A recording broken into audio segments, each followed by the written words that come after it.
கொஞ்ச நாளைக்கு முன்னாடி வேணா இந்த முரளிகிருஷ்ணன் இருந்துட்டு அபிய கல்யாணம் பண்ணணும்னு சொல்லிட்டு நினைச்சு அவ்வளோ பெரிய பிளானை பண்ணி கடைசியில் அப்படிலாம் பண்ணியிருக்கலாம். ஆனால் இப்போ போயினா நம்ம ராகவுக்கு சொந்தமாயிட்டாங்க அப்படின்னு சொல்லிட்டு தெரிஞ்சு கடைசியில் அமைதியாக போயினா விட்டுருந்தா அப்படின்னா பிரச்சனையே கிடையாது. இப்போ கூட போயினா செம்ம கோவத்தோட வன்மத்தோட இருந்துட்டு இருக்கா. அதாவது வீட்டில் போயினா என்னதான் அழகான பொண்டாட்டி இருந்தாலும் அடுத்தவன் பொண்டாட்டி தான் போயினா ஆசைப்படுவாங்க அப்படின்ற மாதிரி சொல்லுவாங்க இல்லையா?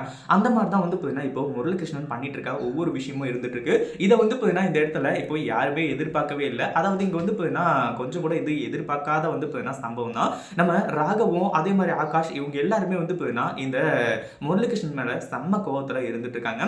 ஒரு நாளைக்கு மாட்டட்டும் சிக்கனானா போயினா அவன் சின்ன பின்னமாயிடுறான் அப்படின்ற மாதிரி நினைச்சிட்டு இருக்காங்க.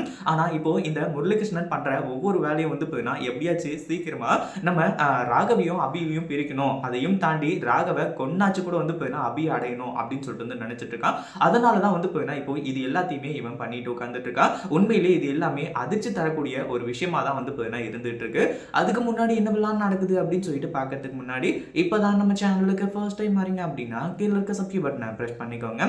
இப்போ நம்ம ராகவ் அவர் பாட்டுக்கு 7 இருந்துட்டு இருக்காரு. இந்த ஒரு வேலண்டைன்ஸ் டே அன்னைக்கு இந்த லவ் ப்ரப்போஸ் பண்ணணும் அப்படின்னு சொல்லிட்டு அதுக்காக போயினா அவர் எத்தனை நாள் வெயிட் பண்ணி கிஃப்ட் அனுப்பிச்சு கிஃப்ட்டை போயினா நம்ம அப்படி பிரிக்காம நிறைய சம்பவங்கள் போயினா நடந்துச்சு அப்படின்னு சொல்லிட்டு நமக்கே எல்லாமே போயினா நல்லாவே தெரியும். அப்படி இருக்கும்போது போயினா இந்த இடத்துல எல்லாமே அபி அதாவது அபி கிட்ட போயினா ப்ரப்போஸ் பண்ற வரைக்கும் தான்.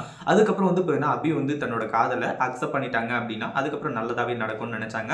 ஒரு பக்கம் இந்த முரளிகிருஷ்ணன் கொல்ற அளவுக்கு தயாரா இருக்கான்னு சொல்லிட்டு சொன்னோம் இல்லையா?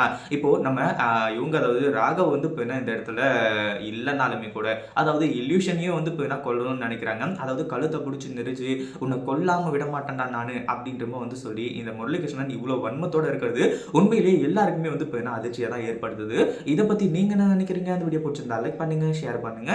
இப்பதான் நம்ம சேனலுக்கு ஃபர்ஸ்ட் டைம் வரீங்க அப்படின்னா கீழே இருக்க சப்ஸ்கிரைப் பட்டனை பிரஸ் பண்ணிக்கோங்க.